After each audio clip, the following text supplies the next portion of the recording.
Assalamualaikum warahmatullahi wabarakatuh. Alhamdulillahirabbil alamin. Wassalatu wassalamu ala asrofil anbiya'i wal mursalin wa ala alihi washabihi rasulillahi ajmain. Pada kesempatan hari ini saya Malisya Putra bersama dengan kelompok 1 yang terdiri dari Lutfi Hidayat, Adila Trihandayani, Putri Indah Ayu Utami, dan Nurul Ajemi Sentia. Saya akan mempresentasikan hasil dari tugas kami yang berjudul Pengorganisasian dalam Islam. Nah, sebelumnya agenda topik utama dalam presentasi ini sebelum masuk ke pengorganisasian dalam Islam, yaitu pertama, makna pengorganisasian. Yang kedua, tujuan dan manfaat pengorganisasian. Yang ketiga, proses pengorganisasian. Selanjutnya, pengorganisasian dalam perspektif Islam. Kemudian prinsip organisasi Islam. Dan yang terakhir, kriteria pemimpin yang baik. Nah, sebelumnya, apa sih pengorganisasian secara umum itu?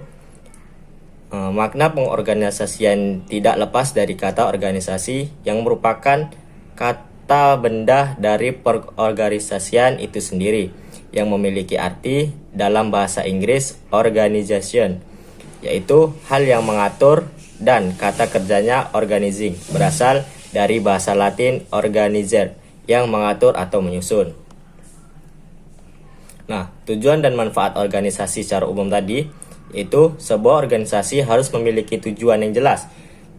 Jika tidak, maka organisasi tersebut tidak akan terarah.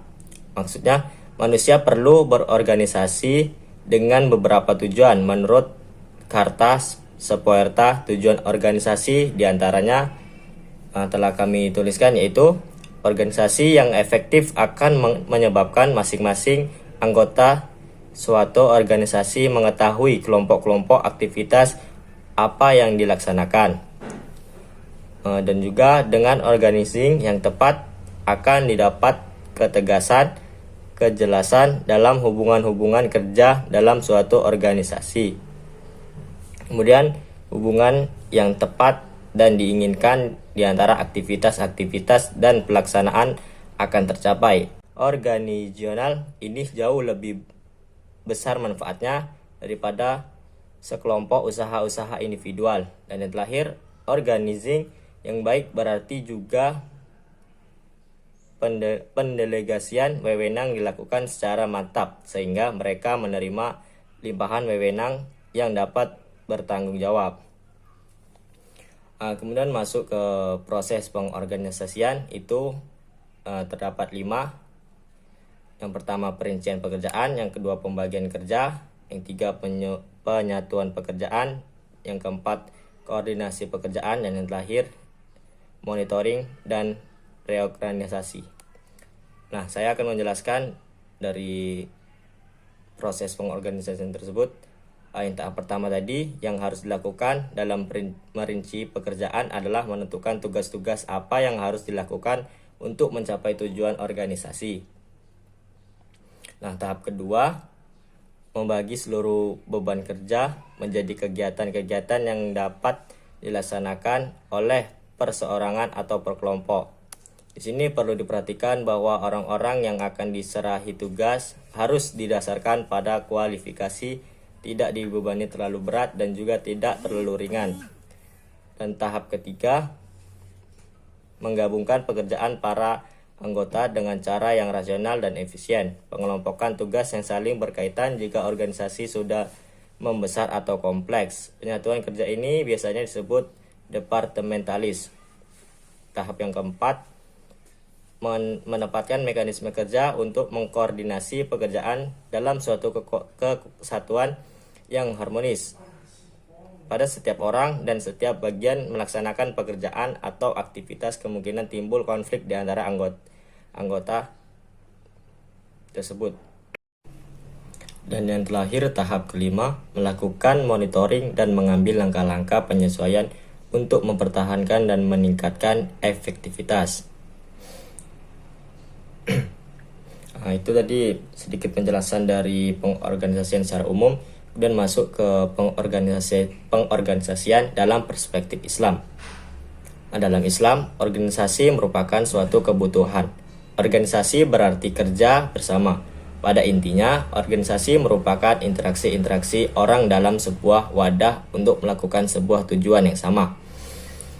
Perintah perorganisasi ini dapat kita temukan dalam Quran Surat Al-Hujurat ayat 13 yang artinya, "Hai manusia, sesungguhnya kami menciptakan kamu dari seorang laki-laki dan seorang perempuan dan menjadikan kamu berbangsa-bangsa dan bersuku-suku, supaya kamu saling mengenal. Sesungguhnya orang yang paling mulia di antara kamu di sisi Allah ialah orang yang paling bertakwa di antara kamu. Sesungguhnya Allah Maha Mengetahui lagi Maha Mengenal."